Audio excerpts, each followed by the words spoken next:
সাম্য ও সমতায় দেশ গড়বে সমবায়, এই স্লোগানকে সামনে রেখে মাদারীপুরের কালকিনিতে নানা আয়োজনের মধ্য দিয়ে ৫৪তম জাতীয় সমবায় দিবস পালিত হয়েছে। এ উপলক্ষে ১ নভেম্বর শনিবার সকাল ১১টায় উপজেলা পরিষদ প্রাঙ্গণে জাতীয় পতাকা ও সমবায় পতাকা উত্তোলন শেষে একটি র্যালি বের করা হয়। র্যালিটি উপজেলা পরিষদ চত্বর প্রদক্ষিণ করে। পরে উপজেলা পরিষদ হলরুমে এক আলোচনা সভা অনুষ্ঠিত হয়। কালকিনি উপজেলা প্রশাসন ও সমবায় কার্যালয়ের আয়োজনে অনুষ্ঠিত আলোচনা সভায় প্রধান অতিথি হিসেবে উপস্থিত ছিলেন কালকিনি উপজেলা নির্বাহী কর্মকর্তা সাইফুল আরফিন।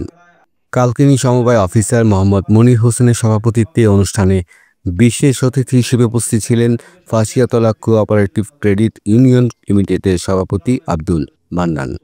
অনুষ্ঠানে আরও উপস্থিত ছিলেন সাবেক প্রধান শিক্ষক বি.এম. হেমায়েত হোসেন, সাবেক শিক্ষক মনিরুজ্জামান, আনোয়ার হোসেন মাস্টার সহ স্থানীয় গণ্যমান্য ব্যক্তিবর্গ, সাংবাদিক ও সমবায় সংশ্লিষ্ট বিভিন্ন এলাকার অর্ধ শতাধিক নারী পুরুষ। মাসুদুল হক, কালচক্র 24।